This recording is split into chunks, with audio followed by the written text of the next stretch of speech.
Hello, hello, hello. Welcome. Hi.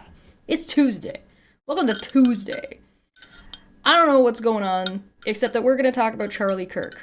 So, we're going to be doing a bit of a dive. We're not really going to be diving Charlie Kirk's history. I'm sure there's already videos that do that. I'm sure most of you already know who he is. He's the guy who got memed in the way where they kept making his face smaller and smaller on his head because he's got a tiny face. Or a big head. I don't know what the difference is. So we're gonna be chatting about that. But he was the 20-on-1 video. Yeah, we covered it yesterday, David. Yeah, and I already got copyright struck for it. All right. This one is Charlie Kirk doing a debate at Cambridge. Like, the university. Like, this university let Charlie Kirk be there. Which I think is, a bit of a feat on itself. Oh, but before we go into that, we should probably mention Memorial Day.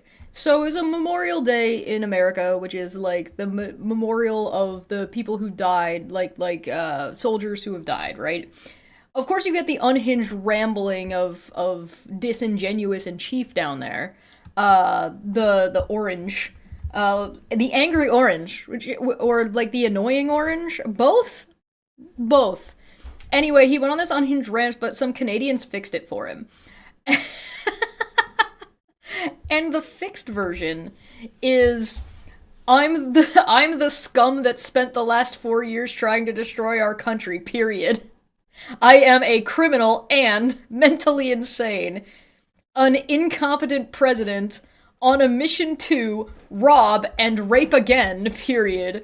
I suffer from an ideology that is sick and very dangerous for our country. Hopefully the United States Supreme Court and other good and compassionate judges throughout the land will save us from me.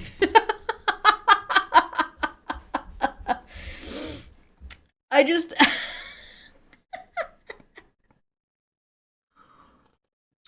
Friendly neighborhood Canadian over here, helping out. That was from PEI Political. This is on Blue Sky, so if you're interested in giving them a follow, go check them out. They're pretty great. They got some funny shit out there, I'm not gonna lie. But I thought I'd point that out because, quite frankly, his unhinged rant on something like Memorial Day and his like insane ramblings in all capitals need not be addressed as far as I'm concerned. Fuck him. Chesh is sometimes amused easily. Sometimes I'm offended by the word sometimes. How dare you? You may notice in the background, I don't know if you guys can see it. Yeah, you guys can see it. The goblin has obtained a magical chest of some sort, or just a normal chest of some sort, and who knows what is in that chest. Perhaps we will find out in the coming days. However, today we must talk about Charlie Kirk. This is gonna be a bit of a dive because we're gonna watch this, but I'm watching this for context. I'm not really going to be like, I'm sure I'm gonna pick on it and we'll have our commentary, but we're watching this for context because Charlie Kirk proceeded to post a bunch of fucking coping and seething on his YouTube channel where he's taking clips from this to try to, like, make it seem like he's winning, and then it was so bad that Dave Rubin had to step in and be like, oh, these people think they actually owned Charlie Kirk. So we're gonna... So I just want to explain a little bit and walk through a little bit of, like, the quote-unquote right-wing pipeline here, and that's kind of what we're gonna do. We're gonna use this. I do like that the Union Cambridge Society, or Cambridge Union Society, says defending free speech since 1815, which is kind of funny. Hello, hi, hello, welcome, hi, hello. So, are you guys ready with the Triggly Puffs? Because I think we're probably gonna need them. Let's go!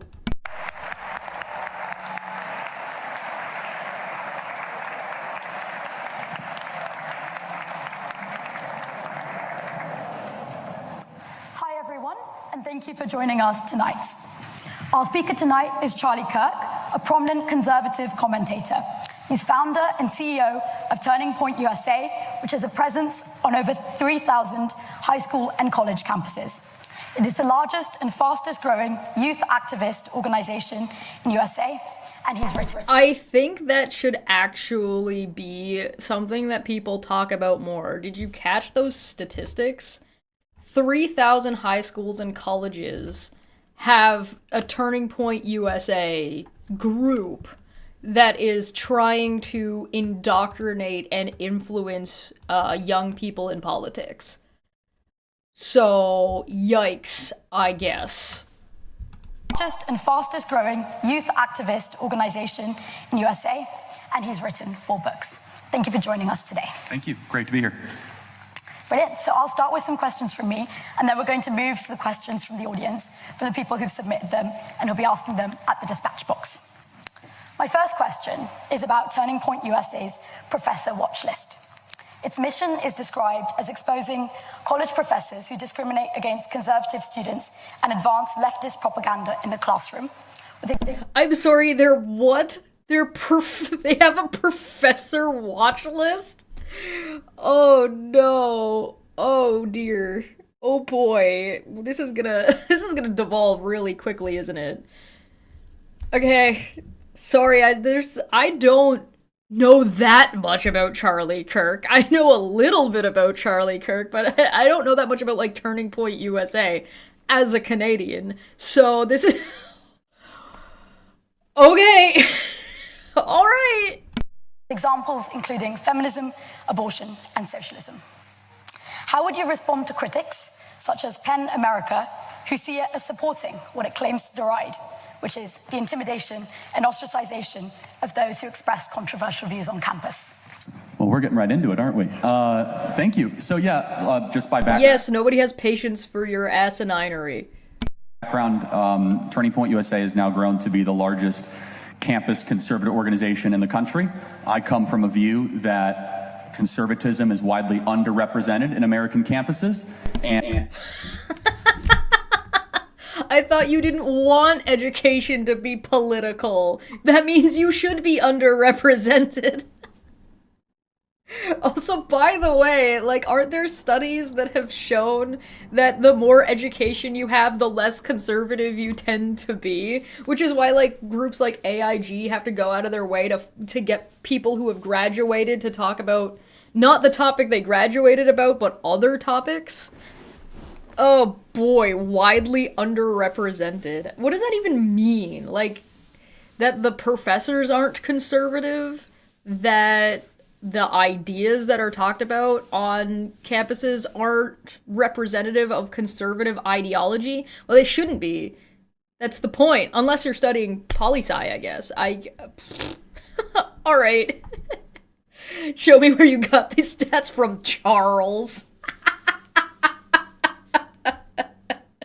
I like that. Where'd you get these stats, Charles? He really does have a weirdly shaped head. Poor guy. And by conservatism, I literally mean the defense of Western values, free markets, rule of law, individual initiative, entrepreneurship. I think that's a definition that exists in America of conservatism. I don't think that's unilateral. The Constitution, so on and so forth. And in American college campuses in particular... The Constitution! No. I'm sorry, I'm gonna stop you on the Constitution. You've got a Republican conservative president right now who's shitting all over the Constitution and using it as toilet paper. Get out of here. Who are you kidding? The Constitution, so on and so forth. And in American college campuses in particular, and I don't know, I'm guessing that this campus is, I don't even want to guess. We'll see what happens when we have dialogue. But I do know that there are some great professors that do... Wait. He's going to see what happened, but the people who are there to have dialogue are going to be there to challenge him. They're not going to be there to agree with him, so he's already stacked the deck in a way that doesn't make any sense. What does he think somebody's gonna come up and be like, oh wow, Charlie Kirk, you're the best, sign my boobs? Like, that's not gonna happen. Like, so he's already, like, setting up his expectation and his experience to be biased, so that way later he can be like, oh my god, you're just fucking leftists freaking out. Put a point in that for my prediction. Put that in a box somewhere. Teach the Western canon, which is far too missing from American universities, is that American college campuses have become a place where they strive to have everyone look different but think the same. And in America, university and college tuition is through the roof. And Hey, that is true. I'll give him points for getting one thing correct so far. This was, by the way, posted 2 days ago, which would be May 25th, 2025, for anybody watching this in the future. So this is, in fact, after Donald Trump, the guy that Kirk was, like, at the Republican rallies. Like, Kirk was backing Donald Trump. So when this is after Donald Trump has attacked and been going after universities and law firms, specifically Harvard. Students and parents have a moral obligation to know who is teaching their kids. And for these professors that have such a major objection for being on our professor watch list, if they don't say obscene things, then they will not end up on our watch list. I'm talking about professors that were excited about what happened on October 7th. I'm sorry. Okay, define obscene things. Like, that's you'd have to actually have some kind of criterion. I mean, I'm fine for, like, following the law and being like, hey, this professor is being racist, and then doing an investigation and deciding whether or not this person has broken rules, or if rules need to be changed, changing rules. That's fine. Having this weird watch list based off of fucking arbitrary, obscene to our traditional values, as if you get to apply those across the board to all of America, is, well, also trying to pretend that this, like, trying to project that it's not you who's the one saying everybody has to think the same? Like, what? Canada, we will lift the tariffs if you take Charlie Kirk. Man, I don't know. You might have to sweeten that pot a little bit. If you're excited about what happened on October 7th, then you deserve to be on a professor watch list, and people should know all about you. And if people want to fire you as a consequence of that, or if people don't want to go to that school as a consequence of that, then so be it. And so... It sounds like Charlie Kirk is pro-cancel culture. That's what that sounds like. What was the criticism exactly? It was that the watch list supports what it claims to deride, which is the intimidation and ostracization. Oh, yeah, I mean, sorry, thank you. If the publicizing of certain ideas is intimidation, then I think that's just laughable. It is using our own free speech to expose professors who we believe are making America a worse country. And but you just said expose and putting them on a list. Why, like, you're not a journalist. Right? If you were a journalist being like, hey, here's a news story, here's a story about this professor being problematic, you would probably be fine. But you just talked about how it's a matter of exposing and punishing and canceling and the firing of professors for saying quote unquote obscene things, which is an incredibly vague term. So, no? Please do us a solid.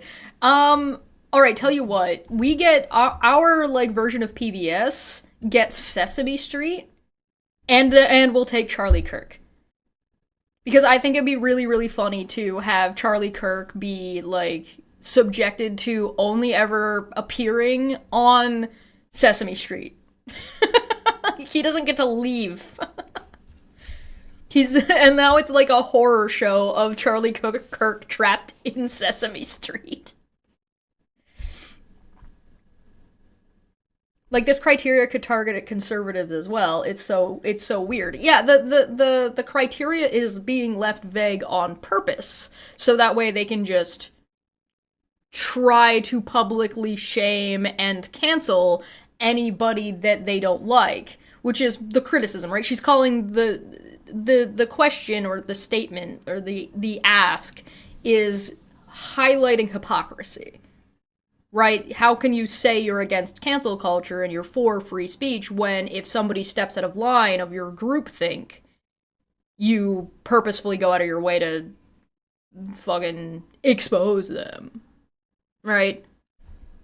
In fact, I believe in America, higher education has largely posed a threat to Western values. And I think we need more students and more parents to realize the moral rot that universities have become in the Western world. I think it's very odd. This is what we were talking about. If you saw the debate hub with Geo Streber, this is exactly what we were talking about when we're talking about fascism setting up the idea that any kind of intellectually based anything, any type of education is demonized. So why? In what way? Like, what are you talking about? So Turning Point Academy mentions the importance of promoting intellectual growth.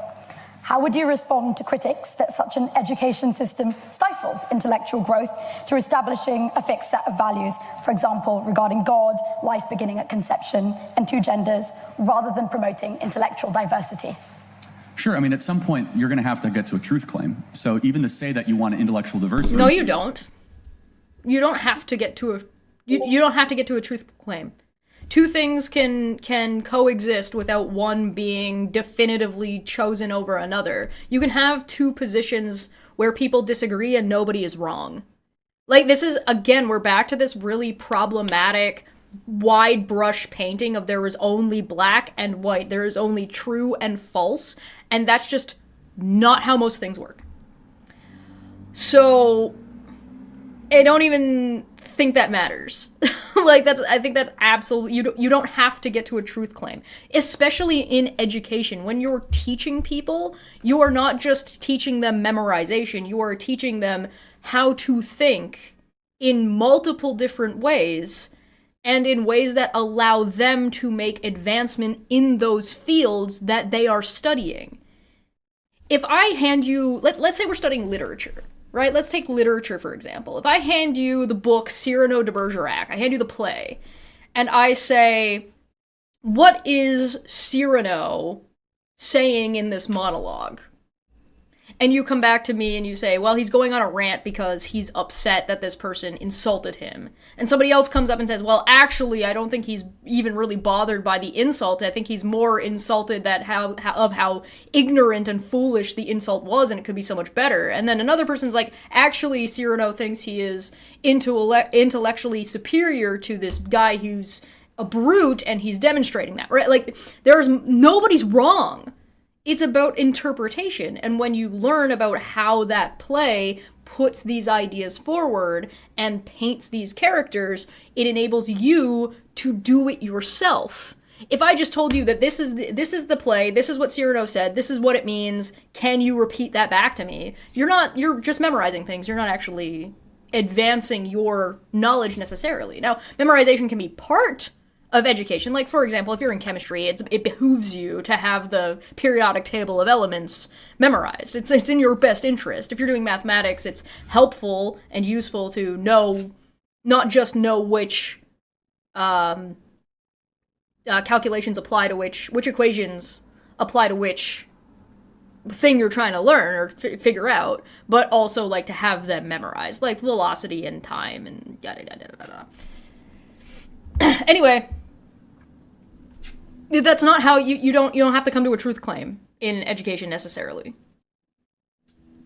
One class one year might come to this conclusion, and one class this year might come to a different conclusion, but they're still both right, or neither of them are wrong, or neither of them are right, and neither of them are like, or both of them are wrong. Like, that's not the point of education. It's very silly that this is what he thinks education is supposed to be. I don't know where he got this idea. It means that you think intellectual diversity matters, but by what standard? So you have to actually at some point say that something is good. So if someone says, well, the criticism that you're going to tell a kid that something is good, something else, you should have intellectual diversity. Okay, why?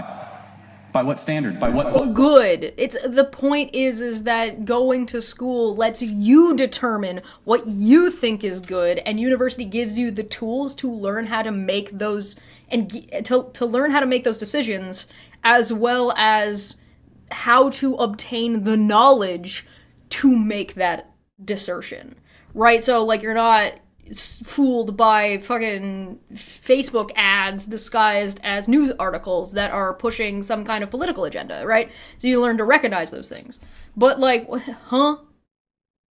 Did you see the 20-on-1 Jordan Peterson vid? Yes. I watched it, yes, I watched it yesterday, David. I just said that a minute ago. I watched it yesterday. The video is up. I'm gonna make a video out of it. It'll show up on Debate Hub soon, but yes, I watched it yesterday. Because diversity keeps bigots like you in minimum chunks. Oh, in minimum chuckles. Or to a minimum. Yes. Yes, absolutely, yeah. Book, by what scholar, by what author, by what worldview. We believe... You want to look at... By the way, if you want to learn about a topic, it's useful to fucking get different perspectives. Like, if you want to learn about women, for example, does it behoove you to only speak to old Republicans in the Senate? No, you're not going to learn about women by never speaking to women. You need to speak to women. And if you want to learn about women as a whole, you need to talk to and about a lot of, and read the perspectives of different women, because not all women are the same. So, like, you want to listen to Black women in America, for example, a group that has been fucking absolutely raffle stomped for decades, completely unnecessarily. You might want to talk to white women. You might want to talk to women in Africa. You might want to talk to women in El Salvador. You might want to read something written by women in India. If you want to have a grasp or an understanding of women throughout history and what they were writing. Because guess what? Women wrote things in history.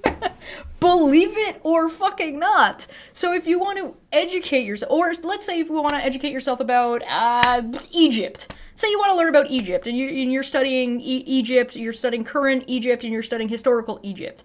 You're going to want to read multiple sources. You're not just going to want to go to the British Museum and look at all the stolen shit. Like, that's only going to be one perspective. You need to listen to and read people from Egypt. What the fuck? You wouldn't like it, like Charlie Kirk wouldn't like it if I wanted to learn about Republicans and then and the Republican position, and then I only ever listened to Democratic talking heads. Right? Like, that wouldn't be reasonable, right? Like, that wouldn't make any sense. As a organization that the West is the best for many reasons. In particular, my own personal views. I'm a Christian. I'm not ashamed of it. The West is the best. Put that on a shirt. I would like to direct anybody who's curious about how best the West is to please go ahead and look at the happiness index and like where people, like, the greatest countries to immigrate to are, because shocker, only one of them is in the West, and it's not America. Just to be clear. So if you believe that, Charlie, I'd love to see your essay in your TED Talk in which you detail any proper, like, metrics and how you measured them. And Christianity brought to the world things that we all take for granted. Tom Holland, who actually was educated here and is one of the great classicists and taught himself ancient Greek, he wrote in his book Dominion that even if you hate Christianity, your critique of Christianity is actually using Christianity itself. And so this idea of intellectual diversity, I totally support that. And I think that students should read different books and should read different authors. At some point, though, the purpose of education is not to have an endless buffet line for students to sample every bad idea in the world. It's to point them to the good, the true, and the beautiful. And I think we've lost what the purpose of education is. Education in Latin literally means to lead forth. To lead forth out of the cave was the original analogy. And so at Turning Point Academy, we take the biblical idea to train a child up in the ways in which they will go, and we make no apologies for instituting a belief that believing in God is better than secularism. The defense of universal human equality is a good for all humanity, amongst many other things that you articulated. And it's just a Christian school. it's just a Christian school. Like, okay, whatever. I guess. I mean, sure.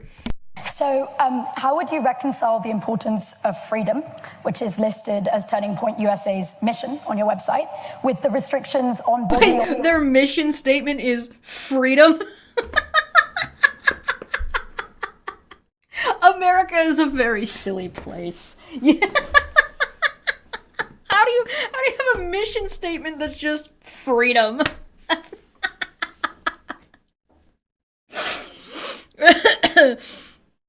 Oh. Whew.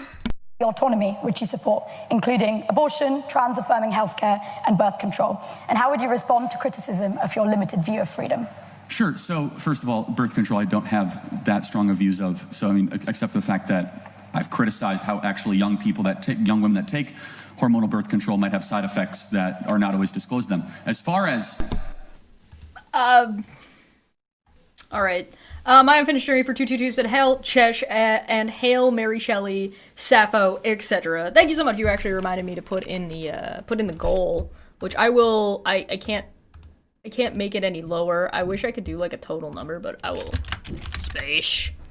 Let's go. All right. Abortion and trans-affirming care. I'll get into that in a second, but I find it's gender-affirming care, but we know it's just because you hate trans people, so fine. Laughable, not from you, of course, but some of the people that are always very critical. Yeah, to train up a child reminds me of this terrible book of pearls of the same title. Yeah, by the time, here's the thing. When you're in university, you're not a child anymore.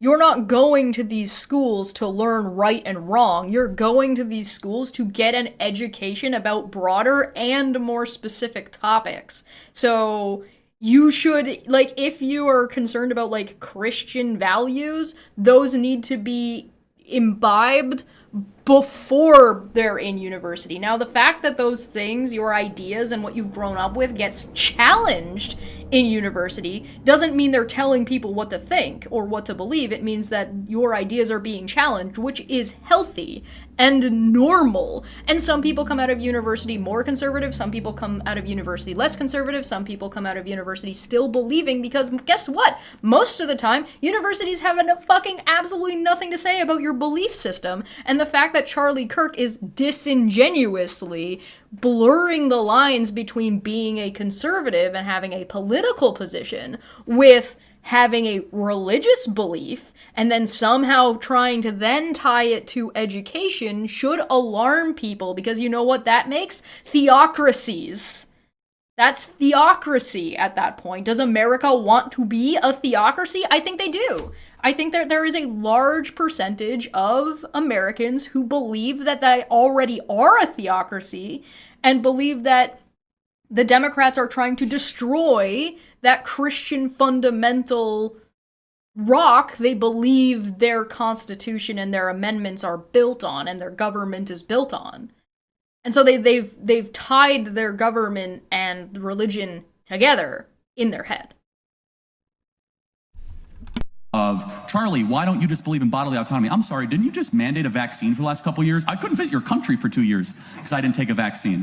So it's my body, my choice, unless it's so it's my body, my choice if it's another human being in the womb, but it's not my body, my choice if I want to take a vaccine. That was neither safe nor effective. And we all must be very honest about the fact that the public health experts of both of our countries never apologized for the fact that they made you take a vaccine that, by the way, has a lot of side effects for a lot of people in this room, and no one wants to say that. As a side note, though... Oh my god, run-on sentence the person. All right, I'm stopping him at a side note. All right, no, wrong and incorrect. You cannot equate getting a vaccine, which was a choice.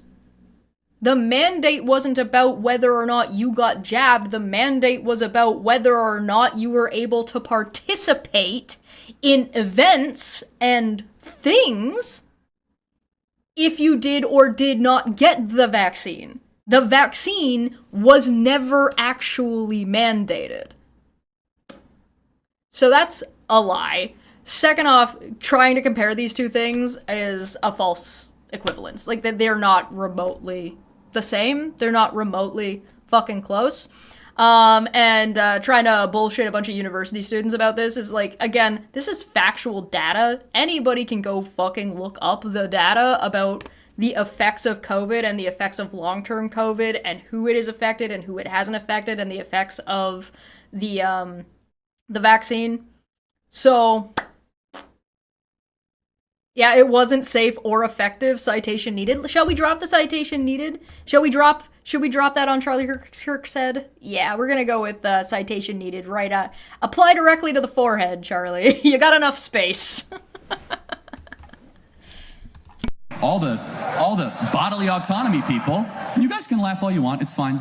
I like that they're laughing at him and he's already getting mad and we're only like 5 minutes in. Jack for 2 said, I could never trust a person in a blue suit. You know what? At least it's not Jordan Peterson's weird, like, fucking Two-Face red, blue, or his weird Twitter suit, or his weird one that's got all, like, the fucking Anglican art on it. All the bodily autonomy people suddenly got really silent when we decided to say, we're going to control your body and control the movement of what you can do. You can't go to the pub. That's not, no. That's fucking really stupid. That is not how that works at all. But people got really quiet, did they? Or did they just say, wow, that's really fucking dumb? Because I feel like that's not what happened at all. You can't go to the local gathering of friends. You can't go to university. You can't even go into the UK if you don't have a card. So that's a fun contradiction for me. At the same time, that's not a contradiction. You just made that up. There's a difference between freedom or liberty and license. Liberty is the pursuit of things that allow human beings to flourish at its highest possible potential. License is not those things. So in the first thing, you do not have a ability, and I'm sure there will be a question about this, an ability, not a ability. It's a vowel at the beginning of the word. Under any agreed upon Western morality which is derived from a Christian construct to murder another human being. You do not. Yeah, that is not everybody agrees that it's derived from a Christian construct. You're just saying that. But okay. Western morality which is derived from a Christian construct to murder another human being. You do not have that freedom. And so it's because murder is defined as unjust. Like, by definition, murder is the unjust killing, right? So if you wanted a more honest conversation, you would have to say, by law, agreed upon in society in America, there are times where you are allowed or you are permitted or you will not be punished for killing somebody. But if the killing is deemed to be unjust, it is then murdered. If you want, like, an example, self-defense, the stand your ground laws that exist in some states will follow along those lines. The police shooting somebody in the back 17 times and then are apparently just allowed to do that. Another example would probably be, manslaughter. So, like, in some cases, killing is within not only just the legal framework, but is actually a right. Like, you have the right to defend yourself, right? So the murder by definition is unjustified. So it's kind of silly. I'd settle for weed. Yo, fair. Like, how about legalize weed? Good start. There's also, like, suicide. Yeah, suicide's another good point. We believe, obviously, because we believe in very basic biology and science, that life begins at conception, and therefore that life deserves universal human rights as applied equally under our laws. As far as But you're circumseding someone else's rights to do it. That's what makes it complicated. Right? If you're allowed to swing your hand until it hits my face, it means that, right? Like, we agree that that's generally the agreed upon rule of law, right? Like, you're allowed to swing your arms all you want, but as soon as you hit me, you cause harm to another person, your right to harm that person and touch that person is void. You don't have that right. So if you want to apply equally these rules to life at conception, if that woman is not consenting to being touched or harmed by that conception, then you apply the law that way by Charlie Kirk's logic. I don't necessarily purport to this logic. That's simply just the situation he's providing. This is the hypothetical. This is what he's proposing. So does a baby get tried for murder if the mother dies? Does the baby go on, if the mother dies in childbirth, does the baby get charged with manslaughter? You want to apply all these laws equally, right? It's not like kids can't murder people. They've done that. There are children who have gone to, juvie for it and things like that. Would it fall under manslaughter because it's not intentional? Like, this is what I mean. You follow the train of logic and it just kind of falls off a cliff really fast. So, again, whatever. Trans-affirming care, as far as if you want to do something over the age of 18, knock yourself out, you guys actually have been better than our country. Going to school at university is generally over the age of 18. Just for context. Country on this. You have the Cass report that our country has lost its mind, where the Cass report itself issued an opinion based on my limited but somewhat understanding of it that... Yeah, limited understanding is a good way to describe Charlie Kirk. Yeah, the Cass report is trash. It's absolute garbage. Monty and I went over it like 2 years ago. You're welcome to go and look at that. It's on one of the Dumb Fuck Fridays. Go ahead and find that there. Trans-affirming care for children is highly questionable at best. And so we all can agree that students that are not, or young people that yeah, are we not, don't all agree on that. Canada and Australia have both, like, absolutely shish kebabbed the Cass report. Not yet of age or mature age of 18, of course we limit certain freedoms or licenses or liberties for 15-year-olds. In my country, they can't own guns till they're 18. In my country, they can't even drink till they're 21. In my country, they can't vote. Okay, sure. All right, go on. Until they're 18 in America. And so until someone is of age, you're going to limit that. And so I believe that we should all agree that young people in particular, 15, 16, 17, there should be a prohibition that you should not be able to cut off your breasts or go under life-altering, irreversible, gender-affirming care just because you might be going through a temporary phase. It's not temporary, Dad. Yeah, that's just stupid. We'd be here for hours if I break down how stupid everything he just said was. Like, for example, please show me an example of trans-affirming care where children, people under like the ages of whatever he listed, are getting breast implants. You notice his issue is breast implants, right? He's just scared of trans women, specifically. At this point, what was her question? Bro, I don't even know. She asked him about what freedom is as the school's mandate. I have no idea how this answers that question. On the other hand, it's just preaching. He's just taking the opportunity to preach. Also, there are young girls who develop incredibly quickly. And it causes them a lot of pain, a lot of anxiety, and a lot of issues that develop in their chesticle region. And they get breast reductions. That's part of the chopping block that Charlie Kirk is talking about, because again, when you paint with such a broad brush, you miss nuances. The majority of these bills that are targeting trans people also negatively impact women because they hate women. Like, that, it's that simple. None of this is biblical, by the way. There's no law in the Bible that that says anything about this. He's just making it up. So you spoke about vaccines and the COVID-19 vaccine. How would you respond to accusations about you misusing your platform and purporting misinformation during the COVID-19 pandemic, including speaking against the COVID vaccine and speculating about deaths caused by it, and being briefly banned from Twitter for claiming that hydroxychloroquine was... I like that he fucking knows it off the top of his head. 100% effective in treating the virus. Well, I'm back on Twitter now, thankfully. New ownership. I appreciate You know, if he wasn't so gross, that would be very funny. question. Has anyone asked our public health leaders that question? Will they? Oh my god, are you just not gonna answer the question and deflect it?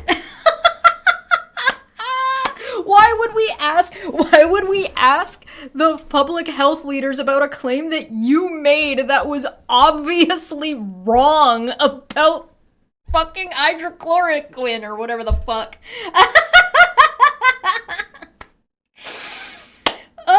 They always jump to the most extreme hyperbole. Yeah, it's because it's all an argument from emotion. Like, the arguments and the point... I shouldn't even call them arguments. The points that Charlie Kirk and his groups like to make about trans people are all emotionally charged, like, rhetoric. They're not actually reasoned or logical or, like, they're not actually, like, high thinking things, because you think about them for 30 seconds and you're like, wow, that fucking doesn't make any sense. It's all just like trying to feed off of people's outrage and outrage farm and emotional disparagement, I guess. But hydro clothing pin? Pat Benatar? One time I went to the circus and I met a lady who could bend a car. Bend a car? Pat Benatar! Canadian comedian on Whose Line Is It Anyway? Colin Mockery. They apologize for everything they got wrong. The lockdowns were completely unnecessary. They should never have happened.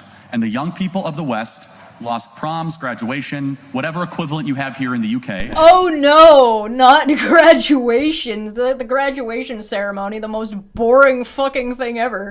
For no good reason whatsoever. And you guys can laugh. You know, not... I like that the crowd is laughing at him enough that he feels like he has to be defensive and call them out for it. Like, motherfucker, that's a joke. Like, that is ridiculous. It's absurd on its face, and I do like that I like that Charlie Kirk went to another country to do this, because the responses he would be getting in America are greatly different. So, like, he's going to a place and he's being mocked for how fucking absolutely absurd he sounds. Because he's absurd. Guys, we can't have prom. We can't have graduation like normal right now, because if we all get together, a portion of you will die.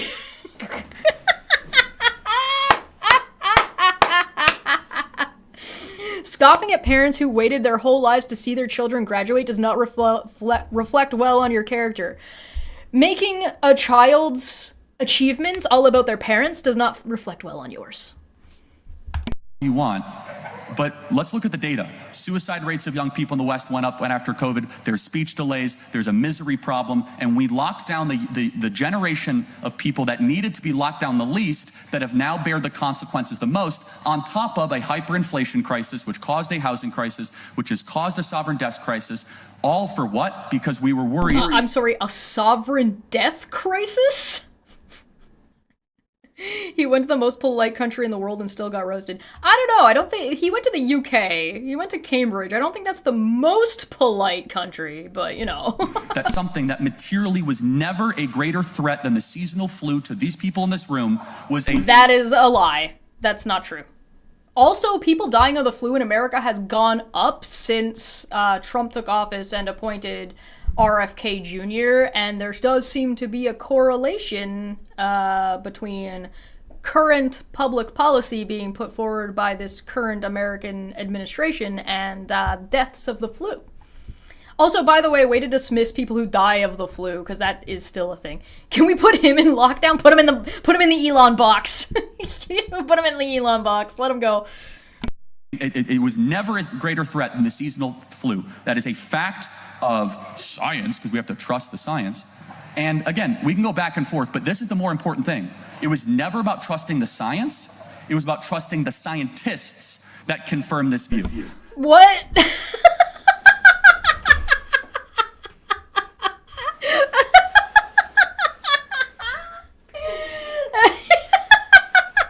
All right, Charlie, then who are you gonna get to do the science and the science communication? What an arbitrary extra fucking degree of separation that doesn't matter and doesn't mean anything.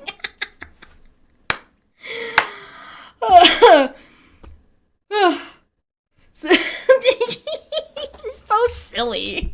There is something called the Barrington Declaration. If you don't know what this is, all of you have a moral obligation to know what it is. The Barrington Declaration was thousands of scientists from around the world that said these lockdowns are doing more harm than good. And the one thing that we never talked about through all this... So the lockdowns doing more harm than good is one claim that is not necessarily attached to the vaccine doesn't work or the vaccine is bad or wrong, right?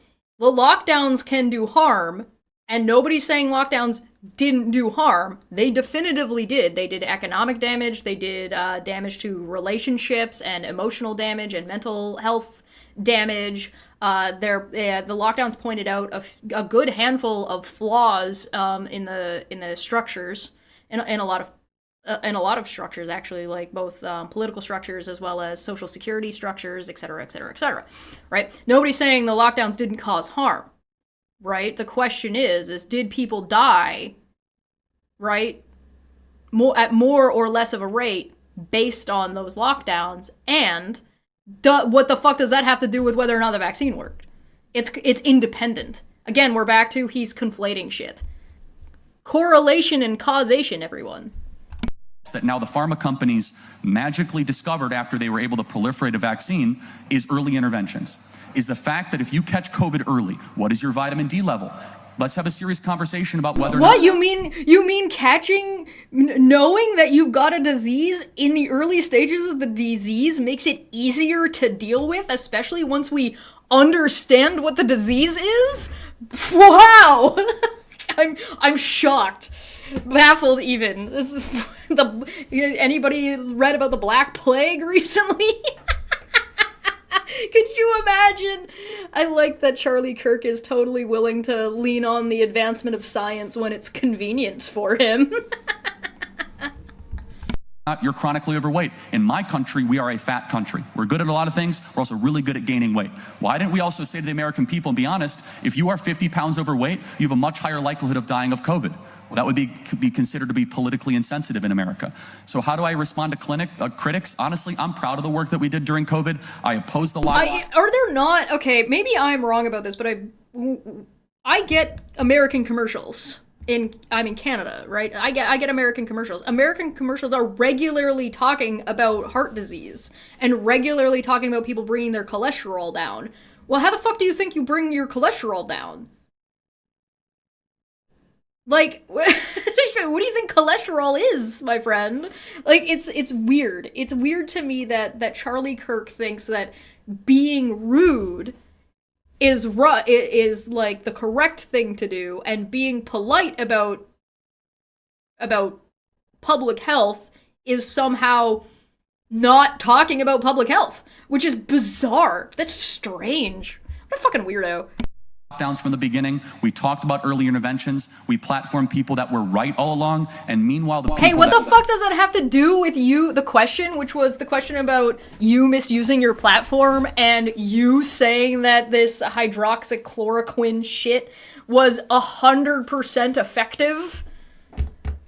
What the fuck does any of this have to do with that, by the way? Do you want to actually, answer the question? We're up to, 3 questions, and he hasn't answered one of them yet. That got the most important... And the students are laughing at him? Public policy questions of our time wrong, have never felt any sort of criticism. They've never actually faced justice. What are you talking about? You have a show where you were criticizing them all the time. There's somebody in the chat right now criticizing it. There are people all over the place that were criticizing fucking COVID and lockdowns and shit. Fucking Canada had a bunch of people that ended up being arrested and tried and sent to jail because they fucking decided to terrorize Ottawa over fucking vaccines. What do you mean? That's such a fucking lie. Just bald-faced lying. I think we, the people of the West, deserve an apology from our leaders for all the suffering that they inflicted on the young people of both our countries. So you've described recently how it used to be 10 vaccines, now it's 72 shots for our babies. Something's not right and our kids are sicker than ever.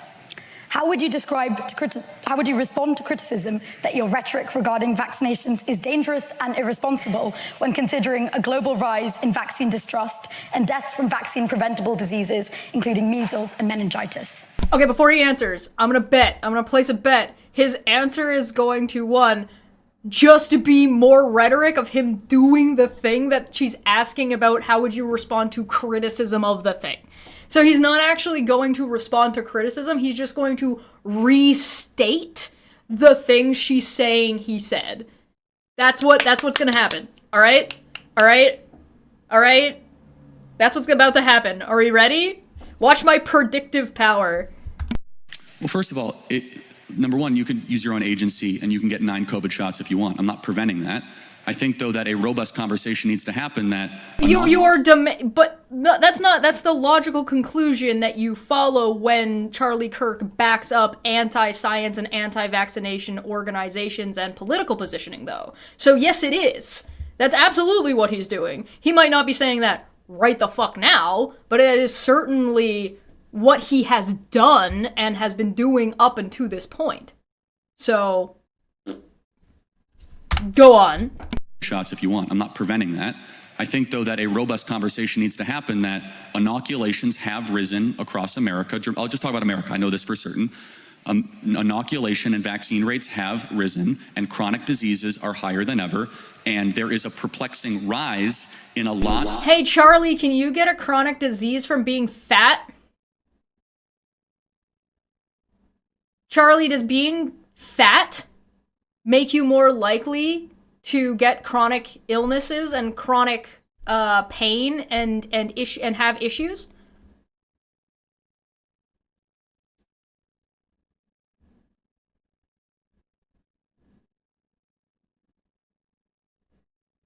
Did Charlie Kirk not just say his country's a bunch of fat fucks? Isn't that what he just claimed? So how do we know it's not the issue of dietary problems in America? There are a lot of dietary problems in America. For example, your red dye. You know, the red dye that's in your children's food? That is a chemical that is known to cause problems?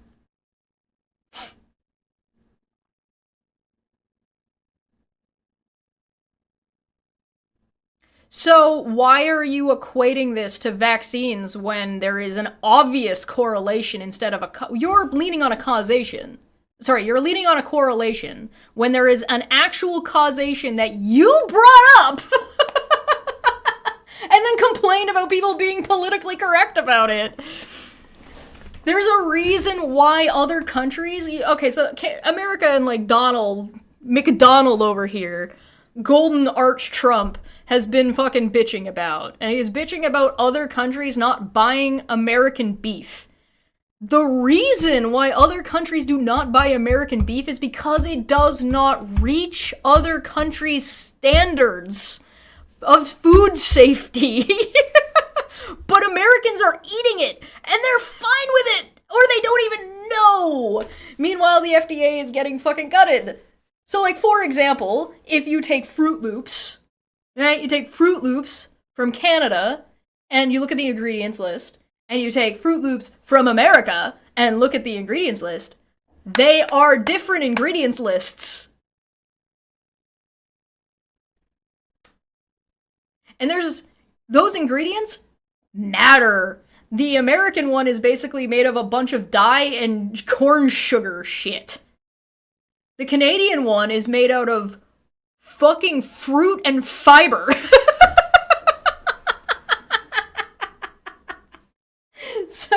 So maybe the issue that Charlie is actually accidentally touched on and is instead deciding to completely rhetorically drive the other direction is that maybe the health and wellness of your country is affected by your dietary restrictions and expectations.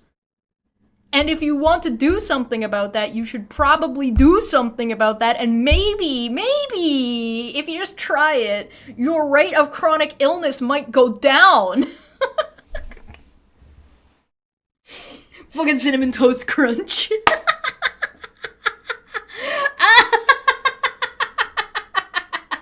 Charlie Kirk's so fucking stupid, dude. This tiny face. Look at his tiny little face. Of the secondary and third tier issues. Of course, I'm pro-vaccine. If you want to get vaccines, we should do it prudently, we should do it appropriately, we should do it smartly, but in the same way, we should also We should do it big smartly. respect medical freedom and religious conscience. We respect medical freedom unless it's an abortion. Or it's fucking healthcare for women, like pregnancy prevention. The criticism is this. I'm not a scientist and I don't play one on TV, but I also... I just have a lot of opinions about science and scientists.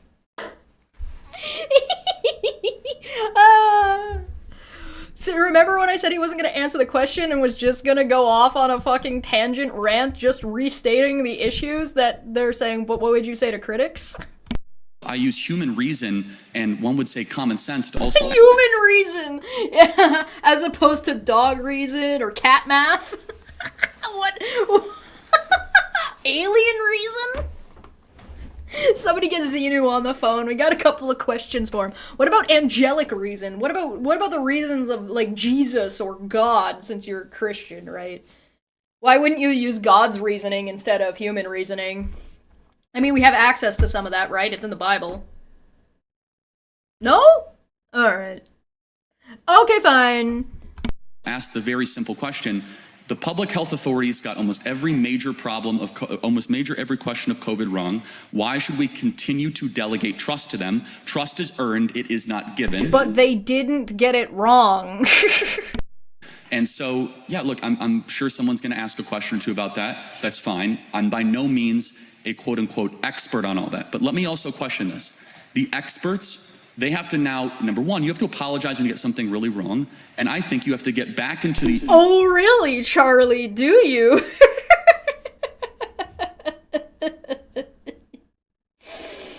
Uh-huh. All right. And how many apologies have the American people gotten from Trump? I'm just curious. How many apologies has Charlie Kirk ever given for all the shit he gets wrong? You can literally... Yeah, no... Only mods can post links. If you want to cite something, you actually have to cite it. You can't just link to it. If you look at the thing above, you can see on screen that no link popped up. Do you not know how YouTube works? Are you new?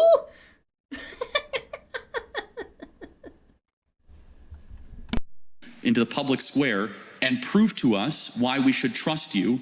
When, for example, in my country, I'm not sure if it was for you guys, we had this thing of 6 feet to slow the spread. Anthony Fauci just made it up. The data shows that he just arbitrarily made it up. There is not a single public health reason why we had 6 feet to slow the spread. Guys, when you sneeze, how far does it go? The molecules of spit in your mouth when you talk, how far does it go?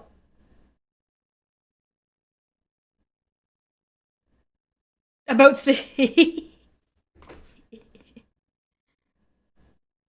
Mm-hmm. Yeah, feline, it's cool. Oh, wait. You are not high enough for this. Correct. I am not high enough for this.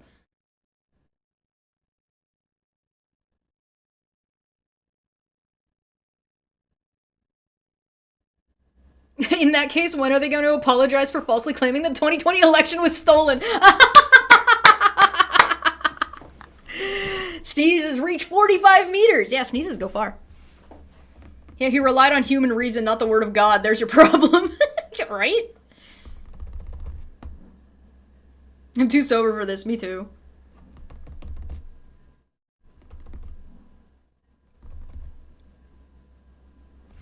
Alright. Feline's posted us a link. Let's see what we got.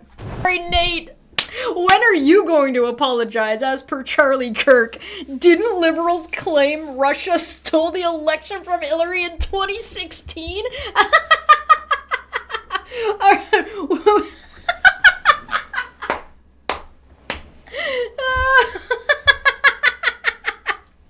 I'm sorry. 17 feet for like the furthest flex that he got. So you think that the 6 feet is actually arbitrary? You think it's random? I mean, I think it's random on the fact of using 6 feet because I'm not a mongrel who uses imperial. But, you know. Down schools. Actually, what made COVID worse and delayed the inevitable spread. The only country in Europe that I think was a model was Sweden. They kept schools open, they kept restaurants open, they leaned into herd immunity, and generally their statistics were way better than some of the other countries that were. See, this is the problem, Nate. You're already attributing and assuming why I laughed at you. Because you're defensive. And you're mad. It's okay. It's alright. Your assumptions are exactly in line with why I was laughing in the first place. You're adorable. It's very cute. Anyway, back to Charlie Kirk. That segment is gonna get cut later, so... because it's gonna get copyright, so I'm just gonna cut it out. But it was just the Mythbusters figuring out 17 feet is about as far as something goes. Correlated to it. So everyone has the agency to do what they want to see fit. And yes, I do think that there is something troubling when the childhood vaccination schedule goes from 10 shots to 72 shots, some of which are things, for example, hepatitis B. Upon birth in America, I don't know how it is in the UK, within seconds, they will inoculate a child against hepatitis B. Number one, hepatitis B vaccine expires by the age of 13, and there's only 2 ways to get hepatitis B, through sexual intercourse or through intravenous drugs or some other correlated way. So unless it is a son or a daughter... Only 2 ways, except for 1, 2, and any other correlated way. So, like, if there's any kind of injection into your body, like, I don't know, stepping on a nail, getting a cut. Intravenous drugs. No, it's not the drugs part, dude. And what if a child needs stitches? What if a child does need to be injected with something like, I don't know, insulin, or injected with something because they got into a car accident? Like, what do you mean? It's so fucking crazy. So fucking ridiculous. Of a active drug user or a drug mom, totally get it, which you can test for in utero. The argument for hepatitis B vaccine within seconds of a baby being born is, I think, questionable at best. And so those of us... Yeah, because you're an ignorant fuck. Ask the question, why are we using a hepatitis B vaccine when we could maybe wait till they're 12 or 13 and when they're sexually active? Nate, you know that I'm not a Democrat, right? And most of the people in the chat aren't American. That is why the baby gets the inoculation. Yeah, go figure. Wow, go figure. I have a co-worker who refuses to get his daughter the HPV vaccine because he thinks sugar causes cervical cancer. What? Did he get that idea from Charlie Kirk? Read the above. Yeah. HPV can be transmitted through several routes of infection in vertical transmission. HBV is passed from mother to child, MTCT, during childbirth. Without intervention, a mother who is positive for HBsAg has a 20% risk of passing the infection off to her offspring at the time of birth. This risk is as high as 90% if the mother is also positive for HBeAg. It's almost like you don't have to have these issues to pass them on. Charlie Kirk conveniently ignores New Zealand. Yeah, they got rid of COVID due to exactly locking things down and people following the rules. Yeah, no, Charlie Kirk only knows about America. And that's why he keeps saying, well, I don't know about the UK, right? He's only looking at American statistics. He's not applying any of this to anywhere else in the world or even bothering to look as if anywhere else in the world fucking exists and applying any of that information. Because he's short-sighted, because he's fucking selfish, because he's fucking got blinders on, and there's only America and not America. And he already says he bases his fucking entire view on education and everything in the world off of America. off of the belief that the West is the best. And when he's talking about the West, he is not talking about the UK and France. He's talking about fucking America. He's not talking about Canada and Mexico or Brazil. He's talking about America and only America. No, you must do it and you must just trust the science. Okay, well, that's not good enough for us. So Turning Point USA acquired Students for Trump in 2019 and worked on targeting students on college campuses, especially ahead of the 2020 So yeah, he didn't answer the question. Election.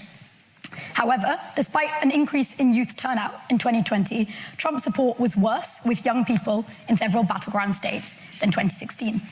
How would you respond to critics who claim that this failure was partly due to Trump outsourcing youth outreach to Turning Point USA? How did he do this last election? Well, I mean, his support was better in youth, but it was still lower lower amongst youth than the Democrat support was. We won the youth vote in the state of Michigan, and we ran. Oh my God! So he's just not gonna acknowledge the fact. He's just gonna ignore it and cherry pick something so he can just dismiss it. The entire youth operation in 2024. In fact, it doesn't. Anyone can look on ChatGPT, Grok, or Google. I mean, whatever you want. Like, we crushed the youth vote. Even Democrats acknowledge it. There's story after story after story. Why are young people moving so far to the right? And so, will you give me credit for that? I mean, why do you think that, like, in several key states, even in 2024, amongst guys, ask ChatGPT. We did anywhere between 10 to 25 points better in the key battleground states. This is not just conjecture, it is material fact. Both young men and young women moved to the right dramatically. In America, young people are Donald Trump's most loyal cohort, not even baby boomers. According to the Yale Youth Poll and the Harvard Youth Poll, Donald Trump has actually made the most gains amongst younger voters. And I guess maybe something we did had something to do with that. And what do you see as the future? So then what do you say about the information that's not comporting with comparing Trump here to Trump here? Or not comparing Trump to everywhere and the Democrats solely in this area. We're comparing Trump to Trump. He can't keep up? Is that too complicated? No, it's because the answer makes him uncomfortable. Of conservatism amongst young people. I think it's going to be the dominant, God willing, dominant worldview amongst young people in America, and it's ascendant. Again, what we are... how is that doing right now? I'm curious. Let me just look up. Youth in America, Trump support 2025. Let's see if something comes up. Okay, well, we can't trust the White House, because it says White House fact sheet. Well, we can't trust the White House, so let's see if we can find another... let's see... Trump administration's war on children. I don't think that's quite what I'm looking for. Let's see. 15% of young people see... This is... Okay, here we go. This is the Washington Post. All right. Washington Post. 15% of young people see the country on the right track under Trump polls find. Only 15% of young people believe the United States is headed in the right direction under President Donald Trump, according to a Harvard youth poll released Wednesday, which also found that just under a third of young people approve of his job performance. So it looks like this was as of April 23rd. So at best, Charlie Kirk as of May 25th is a little bit out of date, and also definitely not regards to current Trump statistics. I would like to point out, Charlie Kirk referenced Harvard. So here's another example of Harvard. So it does not look like Donald Trump is polling well anywhere about anything at the moment, quite frankly, but, you know, whatever.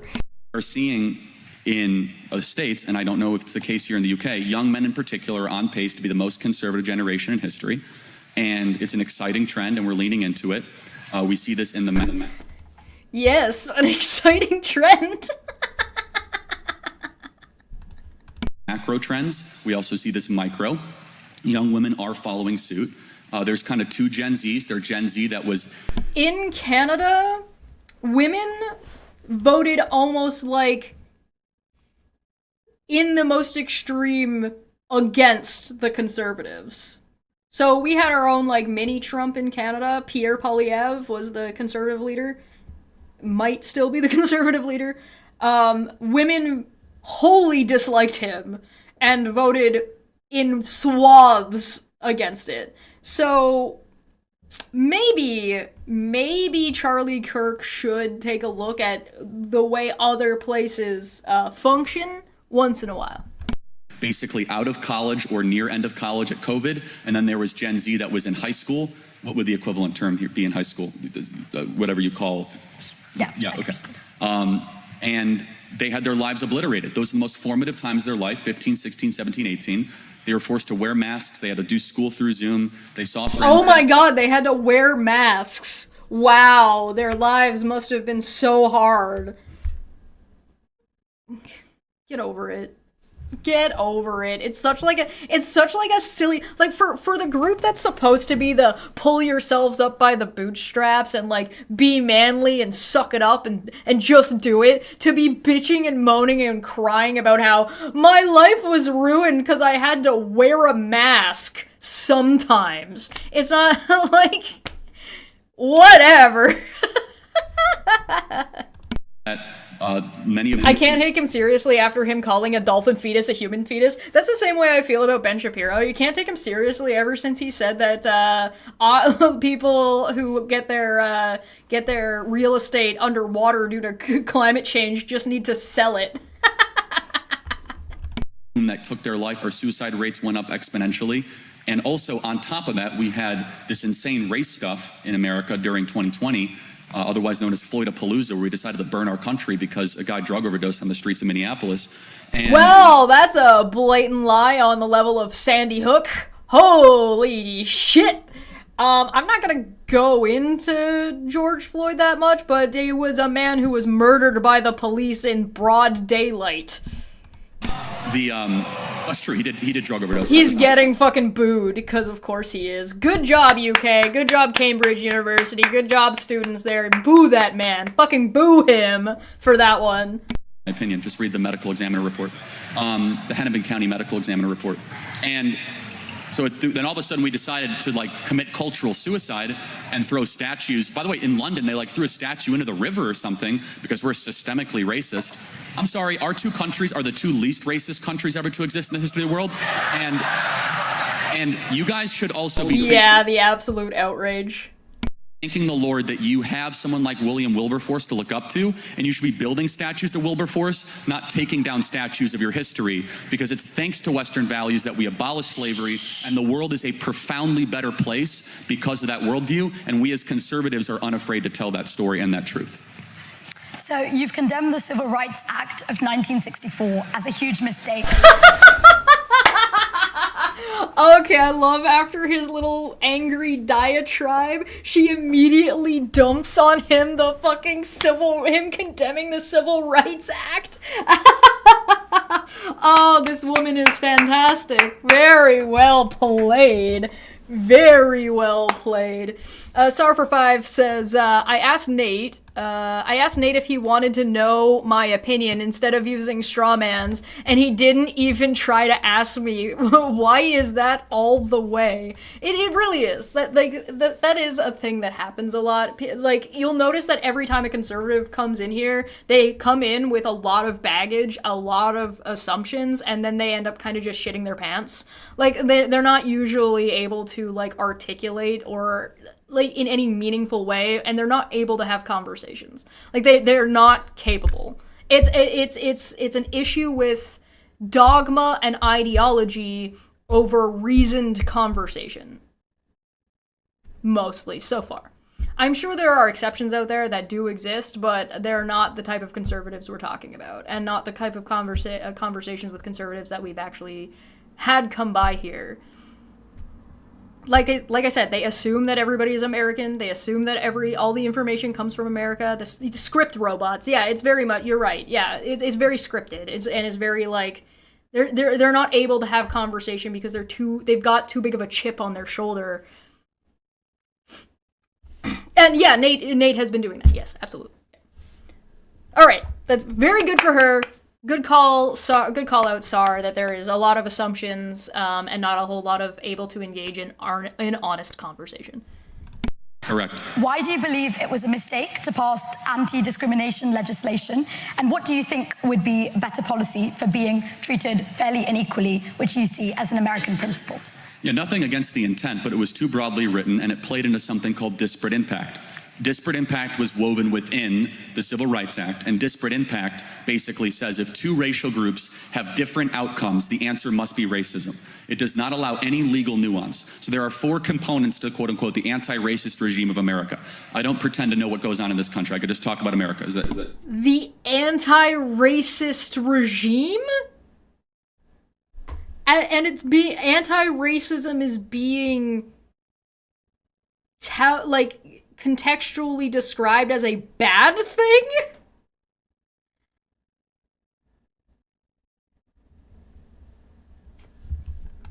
I'm sure that's fine.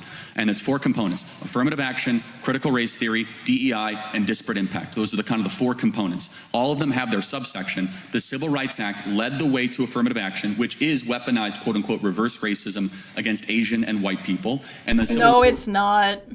Rights Act also blazed the trail for disparate impact as a legal theory, basically saying that if black Americans are doing worse in a group, it might not be because of marital differences or cultural differences or single motherhood issues. It must be racism. No, did you hear the switch? Did you hear his bait and switch on terminology? It may not be because of this. It must be because of this. Did you catch that subtle rhetorical word swap? Of course it's racism if the outcomes aren't equal. Oh, I mean, when you eliminate, you shouldn't assume that it's not racism. You've got things like redlining, you have things, like, there's some really serious problems with America that have long-lasting effects, right? Redlining doesn't stop having a social impact when you remove the legality of it, for example. That's long-term social impacts. And if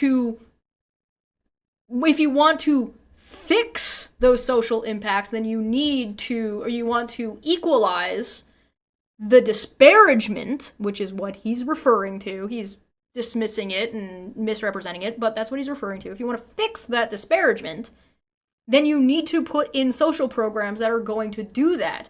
Once those things have equalized, then you can start picking and choosing what things you want to keep, what things you want to don't keep, what do you want to adjust, what do you not want to adjust, right? You can make those decisions. But people like Charlie Kirk and, racist white people in particular seem to think that those problems have been fixed. And they have definitively not been, because they view equalization as a loss of dominance and a loss of power, and they don't like that. They do the same. This isn't even something that they only do about racism. They do it about women, too. It's not just black people. It's people who are black. It's people who are Asian. It's people who are Muslim. Muslim's a big one. America is very, very racist against Muslim people. People from India. You have fucking anybody who's not white enough, quote unquote. And if you don't believe me, all you have to do is look at fucking Trump's outsourcing of fucking concentration camps and the lack of due process. So why would you want to fucking roll this back? Like, clearly it's not even wholly effective yet and is still a major issue. Disparity, not disparity. Oh, thank you. Yeah, disparity. Thank you. And so because of that, the Civil Rights Act was too broadly written. It's now being applied in my country as a way to get rid of voter integrity, to get rid of election Yeah, it's very fragile, you're right. To get rid of voter ID. The Civil Rights Act is also now being applied to put men in female locker rooms. So the intent, it should have been a single... Wrong. Incorrect. 4-page or a 2-page bill to say that you cannot discriminate against based on the color of somebody's skin, period, end of story. Instead, we get a multiple 100-page bill with lots of chapters and lots of lesser-known amendments that created basically a permanent anti-racist bureaucracy within our federal government. Wow, it's a bad thing to have a permanent anti-racist fucking rule of law? That's bad? Guys, do you think this counts as saying the quiet part out loud that Charlie Kirk's just a fucking racist? No?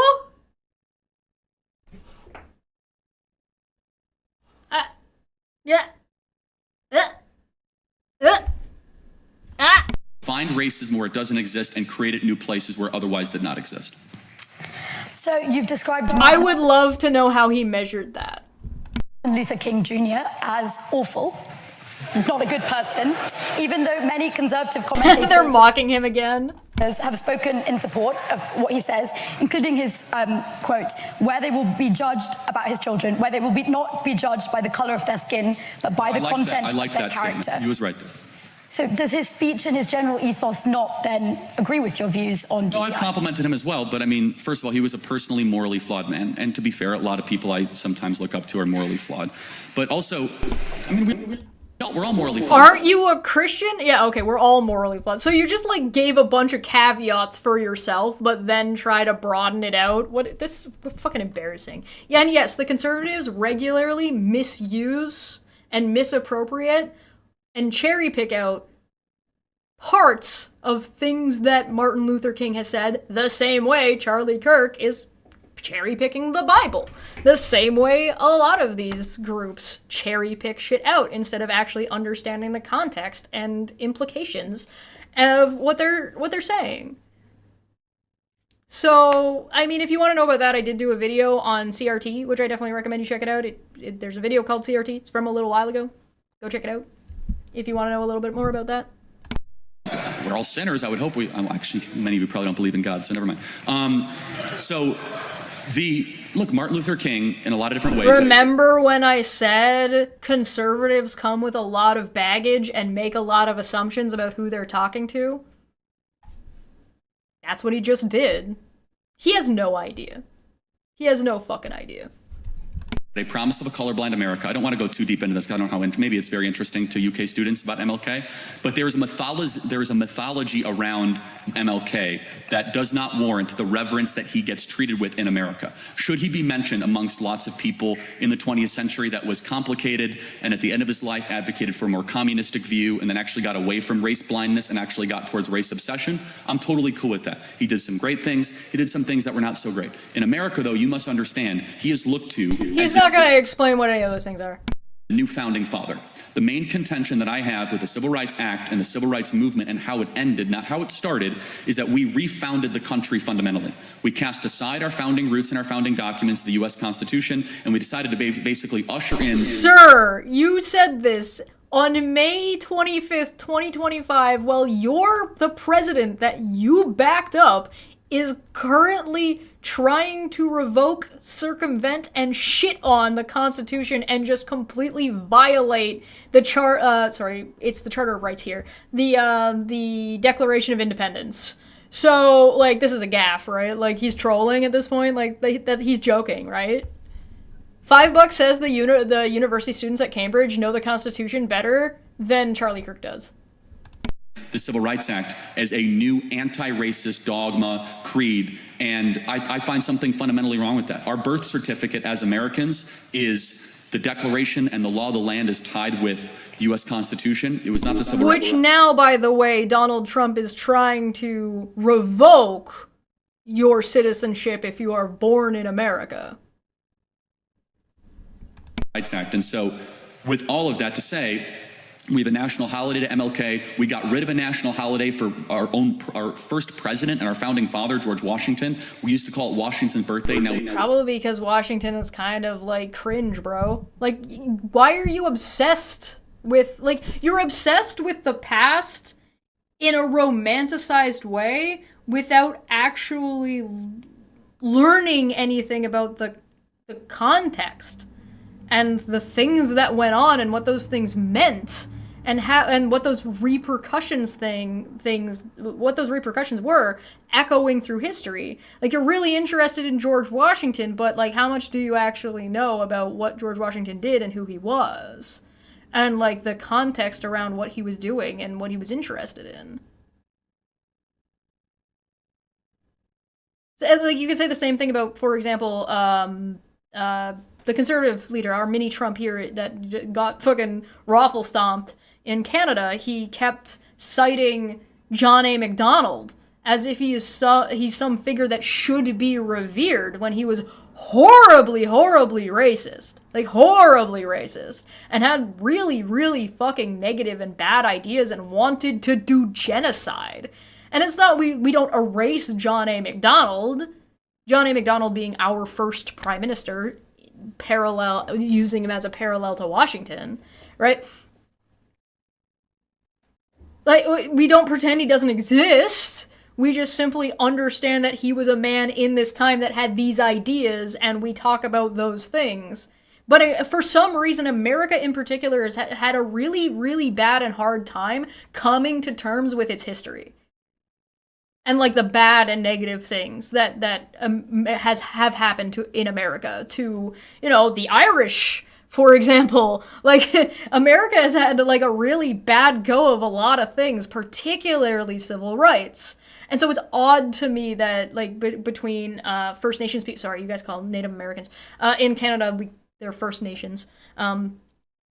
They're the First Nations people, the American slave trade, the Irish, just in general, just the Irish, as well as like the treatment of Asian and Japanese people during World War II, as well as the treatment of Muslims now, pre and post 9/11. Like, currently, post 9/11, Muslim people are treated terribly in America, still. And you've also now got the addition of racism towards Chinese people, both in due to like political rhetoric, but on top of due to like the COVID vaccine stuff, right? So or the COVID-19 shit. So you have America being like just consistently really bad at coming to terms, like, while decrying how important history is, refusing to acknowledge it, learn from it, or find ways to move forward. It's like they're trapped. It's so strange. Like, Canada has problems. Canada's done bad shit. But we're doing our best to move forward. We're doing things and acknowledging things. We don't pretend these things didn't happen. And when somebody does try to pretend that this didn't happen, like in the political sphere, they get ostracized and like just booed and treated like the awful piece of shit that they are. So it's odd to me. Again, Canada's not perfect. And Canada has things that we haven't rectified yet. And there are things that these aren't things that can be solved like that, right? They're not things that can be solved over 1 year. They're not things that can be solved over 10 years. Because there's a lot to understand, a lot to learn, and a lot of ways where we try a path forward here, and oh, maybe this doesn't work, and so we try a path forward over here, and we'll try a little bit of this and a little bit of that until we equalize those things and we reach some kind of equity, right? And we're not there yet, but the point is to acknowledge, wow, this shit was bad and problematic, and we should not do this going forward, and try to bring these people up to where they should be at minimum in the first place, if it wasn't for us fucking that up historically. You don't have to take personal ownership over it, but Americans for some reason seem to think that it's some kind of personal attack to say that America treated black people bad, and are currently justifying treating black people bad by saying with the idea that, well, I didn't treat black people bad, so I don't have to do anything to try to fix the problem. But that's you doing black people dirty, though. What the fuck? It's so strange. It's very bizarre. I don't know. Again, I'm not American, so maybe there's some piece that I'm missing here, but I just find it very, very fucking strange. We call it President's Day in our country, so that's just maybe some context to answer that question. What? You're mad that they changed it to President's Day instead of just George Washington because now you have more than one president? Like, what a stupid thing to be mad about. Why are all the reasons these people are fucking mad so goddamn just nothing burgers? They're all just a bunch of nothing. You're just mad. And your reasons are bad. Your feelings are valid. There's lots of reasons to feel like disenfranchised in America. There's lots of reasons to feel upset by things. Like, sure, but like the reasoning you're putting out is so like weak. So you tweeted ahead of the January 6th Capitol attack that Turning Point USA and Students for Trump were sending more than 80 buses of patriots to DC to fight for this president, although it ended up being 7. Do you see your claims, including that This lady's great. This crowd is hilarious. the election was stolen, as contributing to January the 6th? I mean, it's somewhat of an irrelevant question, but no, of course not. In fact, our students were the ones that didn't even go to the Capitol and peacefully went home. But, I mean, how deep into January 6th do you want to get? It wasn't an insurrection by any means whatsoever. There were some people that acted Yes, it was. totally improperly, and they should not And did an insurrection. assault police officers or break windows. But there were also a lot of people that walked into the Capitol building and the doors were open for them, and they walked between the queued lines that were there and said a prayer. And these are the people that walk around with... Yeah, that's not... No, this is historical revisionism. We have footage of this. He's just fucking trying to rewrite history. He's just lying. Don't be a whiny maggot snowflake. Like and share. Thanks, my unfinished journey. We are 2 away from unleashing the spice. Our dudes weren't there, but if they were there, they wouldn't be wrong. That is what he is saying, yes. Yeah, that is what he is saying. Pocket constitutions, and they were smeared in the largest witch hunt and manhunt, I should say, the largest manhunt in American law enforcement history that resulted in 1,300 arrests of non-violent offenders that walked into the People's House in the United States Capitol building, while violent crime rose in almost every major city in the country. This guy is unfucking believable. I don't know how much, maybe I'm sure there'll be a question on January 6th, so. You've Non-violent. compared same-sex sexual behavior to drug and alcohol use and described it as an error and said you don't agree with the lifestyle. How would you justify these comments whilst also speaking about welcoming gay people into the conservative movement? Well, first, we all have flaws, that's number one, but number two, how do I justify, it doesn't matter what Charlie Kirk believes, that's a view derived from Scripture. And so, No, it's something that you have derived from Scripture, making it your view and your responsibility because Scripture is up for interpretation. Like I said yesterday, if you haven't watched yesterday, the Bible is meant to be interpreted differently at different points in your life. That's why you do Bible studies. That's why you have a pastor. The pastor is talking about certain ways to view Scripture and encourages you to then read the Bible yourself. That's why when you read the Bible when you're 15, you continue to read the Bible when you're 25. Because God is supposed to be speaking to you through the Bible, through the Spirit assisting you in interpreting the Bible and applying it to your life. That's the whole fucking point. That's a major piece of Christian dogma. Does the Holy Spirit not mean anything to these fucking people? What's the fucking point of being born again, dude? Why would you not just then read the Bible once and then never read it again? Because you would interpret it correctly the first time, because there's apparently only one way of fucking interpreting it. That's why there's so many different sects of Christianity, right? That's why you have all these different sects of Christianity that's separated from the Catholic Church. It's almost like the Bible's supposed to be interpreted differently by individuals throughout their own life. So no, it's not what the Bible says. There's no fucking piece of the Bible that says gay people bad, don't butt fuck. Like, it literally doesn't say that. There's a passage that has been weaponized against people, against, by the way, the things that Jesus said. But hey, who cares about anything Jesus says, am I right? The Bible talks very clearly about God's natural order. We see this reflected in the natural law. Some of my closest friends and closest people that work with me alongside at Turning Point USA. This is I recommend going and checking out Dapper Dino's channel. It will give you a lot of young Earth creationist styled rhetoric and scientific information.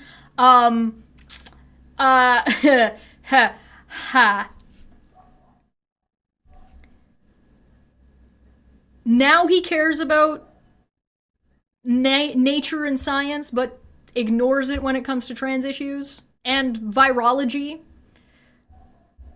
Sure, of course. But again, this is young Earth creationism in the way that it is presented by Charlie Kirk is very it new and relative, new and more prominent and almost unique to America. Oh, yeah, okay, yeah, natural law. List of animals displaying homosexual behavior.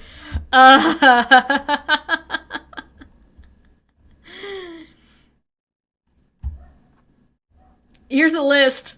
American bison, antelope, Asian elephant, mouflon, Atlantic spotted dolphin, Australian sea lion, barrasinga, I don't know if I'm pronouncing them, bazinga, Barbary sheep, beluga, barbarol, bighorn sheep, black bear, black buck, black-footed rock wallaby, black-tailed deer, bonnet flying fox, bonnet macaque, bonobos, bottlenose dolphins, blowhead whales, Brazilian guinea pig, bridled dolphin, brown bear, look how long this list is. Look at how long this list is. I could read all of them. I'm not going to. I don't think I deserve that. But, yes. Homosexual behavior in the natural world. Ba Sing Se? Is that what it was? There is no war in Ba Sing Se. Man, I can't wait for the war on Christmas this year. I'm so excited. I love the war on Christmas. My favorite part. Penguins. Ah, yes, yes. Female lions taking the role if the male lion even grow, and male lion taking the role if male lions of male lions and they even grow out the mane. Oh, you mean that in different species these and with an amount of sexual dimorphism don't always take on the same role? So clownfish or seahorses or a plethora of birds. Or lions, or hyenas, for example. Hyenas are a fantastic example of this, let alone when you start moving into reptiles. Oh, my bad, you're right. They're just lines on paper.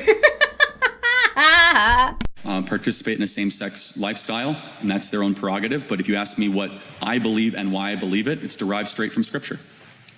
So then it is your position, so justify it. Because the only justification, the closest thing you're getting to justification is saying, oh, I didn't say it, God did. That's not justification. What's the justification? You've spoken of marriage as between one man and one woman, even whilst polls have consistently shown most Americans as in support of same-sex marriage. How would you respond to critics regarding your position on this? I don't derive my morality from up or down vote. That's not... You know what? I'll give him this one. This is the closest thing to an answer that he's given so far. That's the closest thing to an answer he's given. How would you respond to criticism that far-right-wing discourse, particularly online, is inflamed by organizations such as Turning Point USA and your rhetoric, even as you condemn attendance of neo-Nazis at your events? I don't even know how to respond to that. I mean, how do I respond to critics that I'm inflaming tensions? If the truth inflames you, you have a problem. It's not my problem. Brother, you're the one that's mad about masks and fucking wah. Other people have sex I don't like, as if it's any of your fucking business, and you're just bitching and moaning about the weakest sauced shit ever. What do you see as the role of an institution such as Turning Point USA in shaping national discourse? And what do you think is next for the organization in terms of what you discuss? Yeah, I mean, look, we're very known for hopefully what we'll see here, which is respectful dialogue. We have an open mic on campuses. I did over 100 hours. Yeah, that's a good question. Is Charlie Kirk a flat earther? Because there are passages in the Bible that can be interpreted that to say that the earth is flat. Or does he not agree with that interpretation? Because he clearly doesn't agree with the interpretation of the Bible that says, love your neighbor and God's gonna deal with judgment, it's not on you. You know, pick out the log in your eye before you try to point out the sliver in your brother's. He clearly doesn't agree with the tenet of mind your own fucking business, which is basically what Jesus is saying.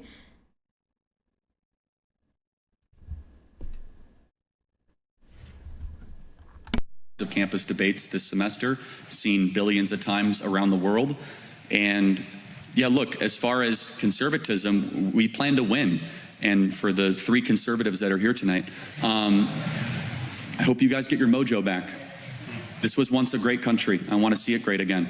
You guys are a husk of your former self. Make UK great again. I'm gonna sit here and insult your entire fucking country to your faces. This is definitely gonna go well for me. I'm definitely not just an asshole, guys. I'm not trying to inflame things. I'm just giving my opinion, pretending it's a fact and saying, well, if facts inflame you, that's your problem. What a weak ass fucking... This is so pathetic.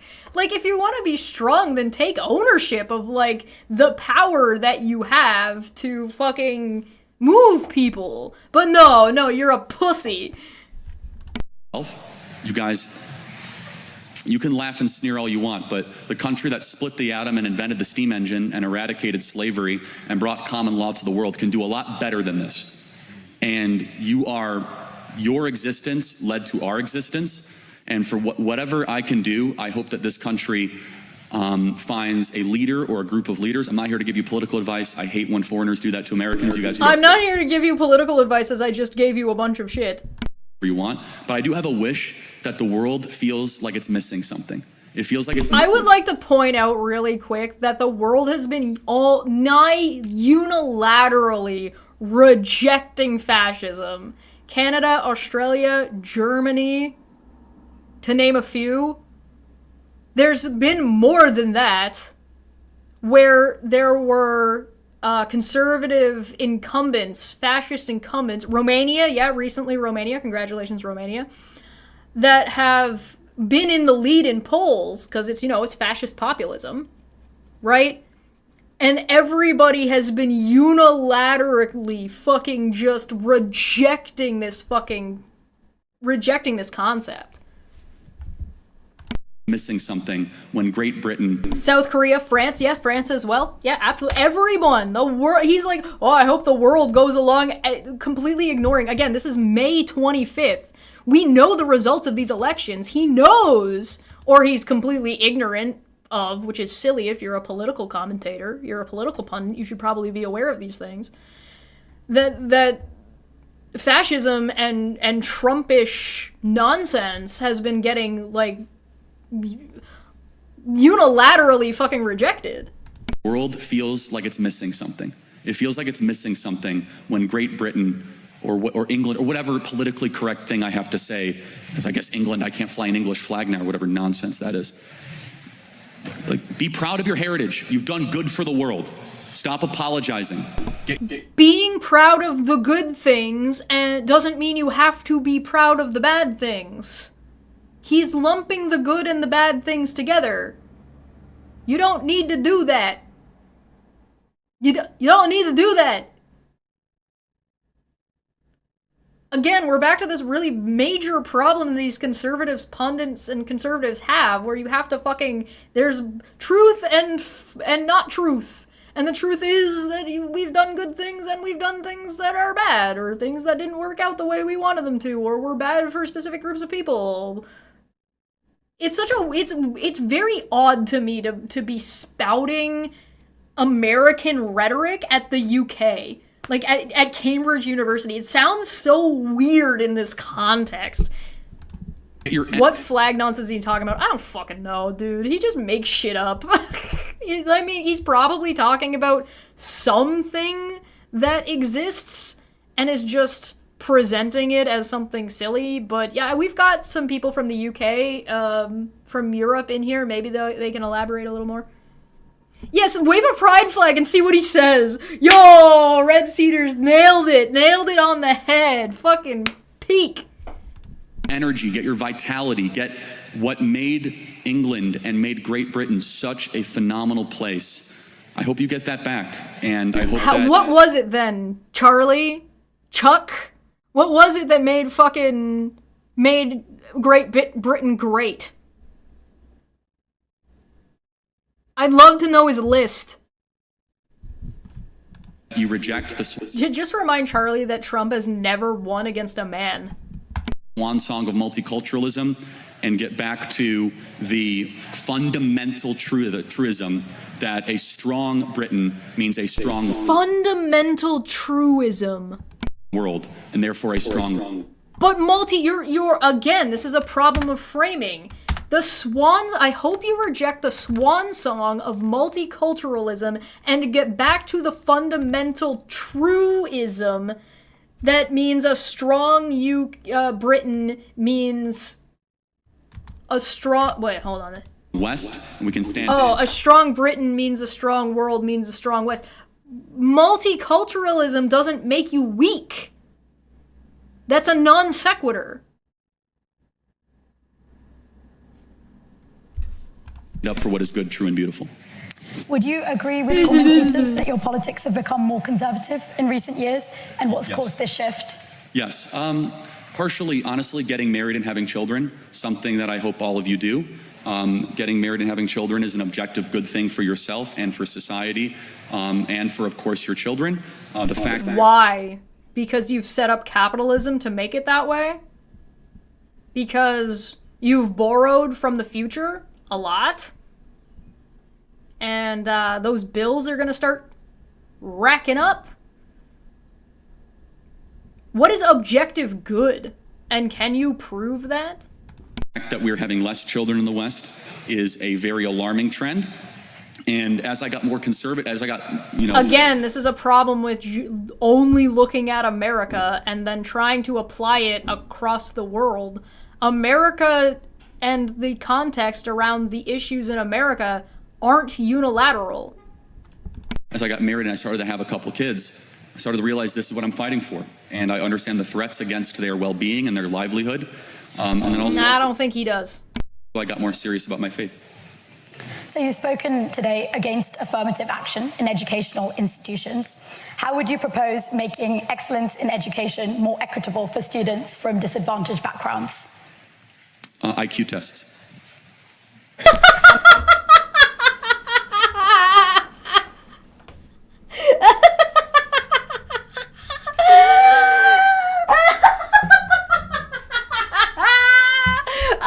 That's the funniest part so far. IQ tests, he says. Jack Analysis 5 says, someone tell this typical American fool the UK is not just England, and England is not just the UK. There is more that the UK includes. This is Cambridge University. You think that the only people that are at this thing are from England specifically? He's such a fucking goof. What a goomba. Yeah, I'll put it back. So you've spoken today against affirmative action in educational institutions. How would you propose making excellence in education more equitable for students from disadvantaged backgrounds? IQ tests. How will you make education more equitable for people with disadvantaged backgrounds? IQ tests. Fucking what? That doesn't even make sense as an answer. That's like if somebody asked me, like, what's the average velocity of an unladen swallow, and I answered with pancakes.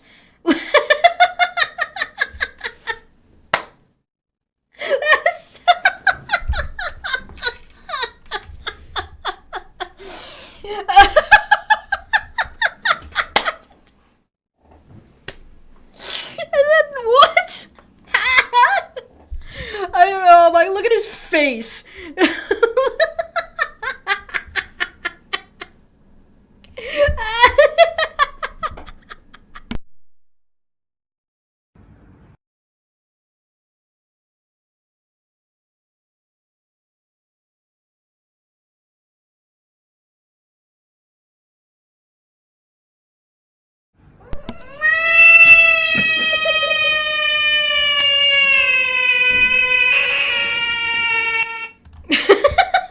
It's a fucking screaming frog.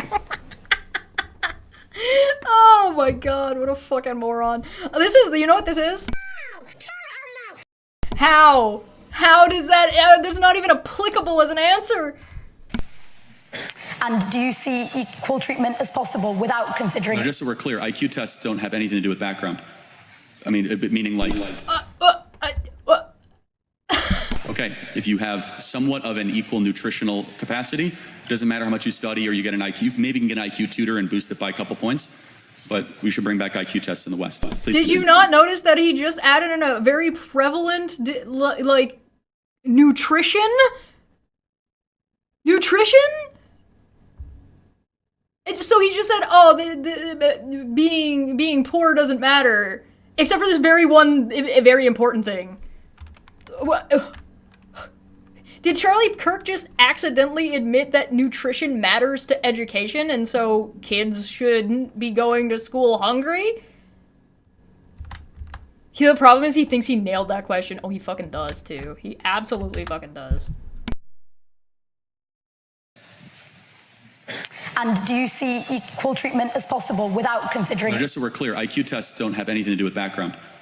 I mean, meaning like, okay, if you have somewhat of an equal nutritional capacity, it doesn't matter how much you study or you get an IQ, maybe you can get an IQ tutor and boost it by a couple points, but we should bring back IQ tests in the West. Please continue. Yeah, Feline pre-debunked him.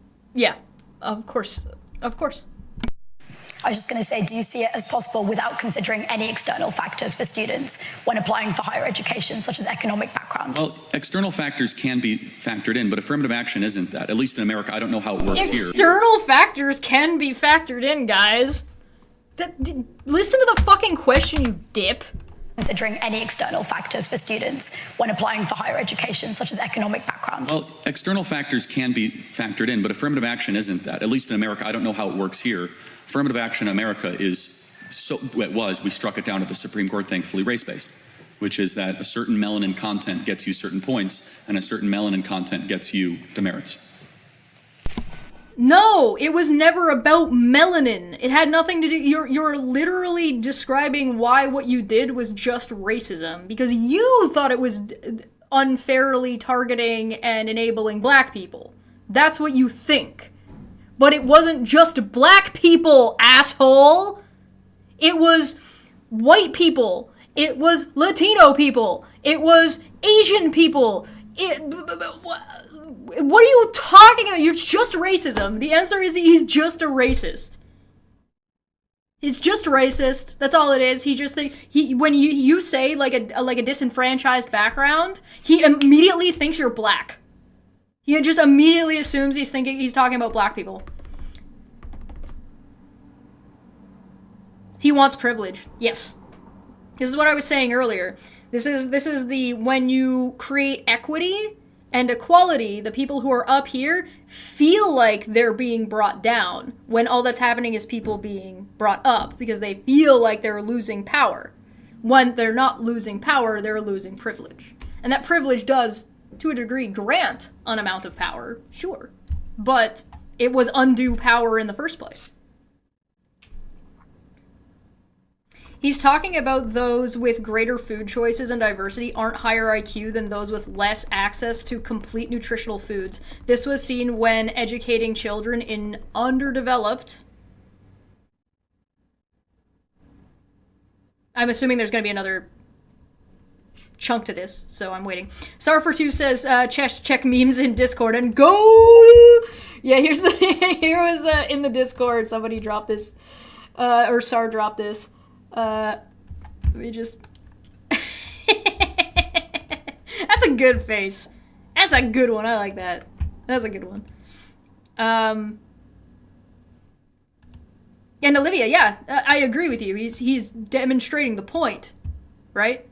And developing countries, yeah, he's demonstrating the point because you have to assume, right? He's saying, oh, there's no factor except for this very major factor, or you have to assume equivalent access to nutrition, which we know is not true across the board, particularly in below the poverty line, right?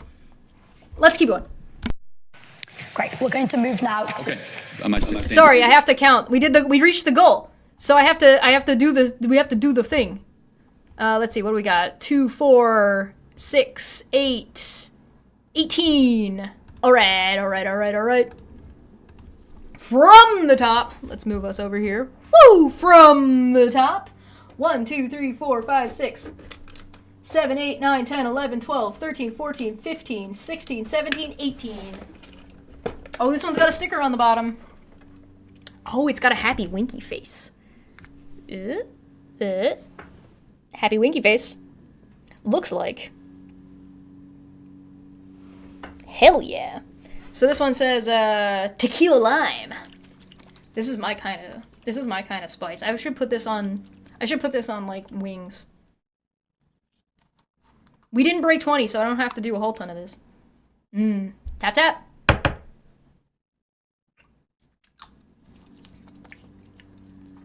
I like this one. This one's good. It's the lime. The lime really makes it. Here? Yeah, Okay, great. of the dispatch. Thank you. All right, so we're actually going to call that today. We're going to call it there because he's going to go up and he's going to start, like, quote-unquote debating. They're going to be at the box and they're going to be going back and forth. So I wanted to just start with that. We got his Q&A at the beginning out of the way. Now we're going to be able to get into the debatey side of things. I'm glad we were able to reach our goal right near the end. We are at the 2-hour mark. So I will cut it here. We will come back tomorrow with some more of this. I told you it's going to be a dive. We're going to be here for a while. Because once we actually, this is us getting into it. That was just the preamble. This is the prequel. Then we're going to start getting into it, and then we're going to go ahead and we're going to watch some of his videos of what he had to say about it. So if anybody says, oh, well, you know, you got to listen to both sides and hear what he has to say. Oh boy, are we listening to what he has to fucking say. Disgusting. Thank you so much.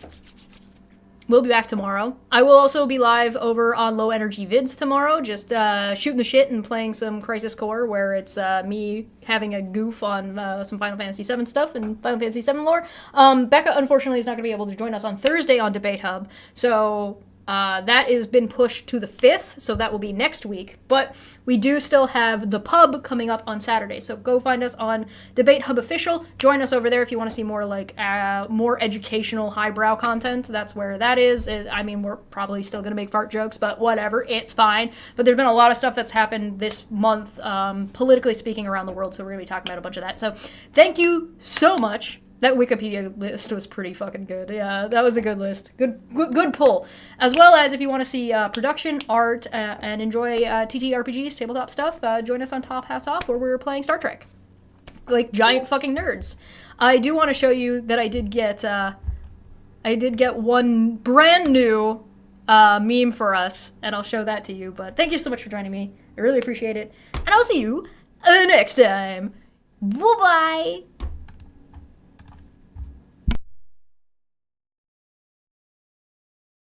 Scared, Daddy?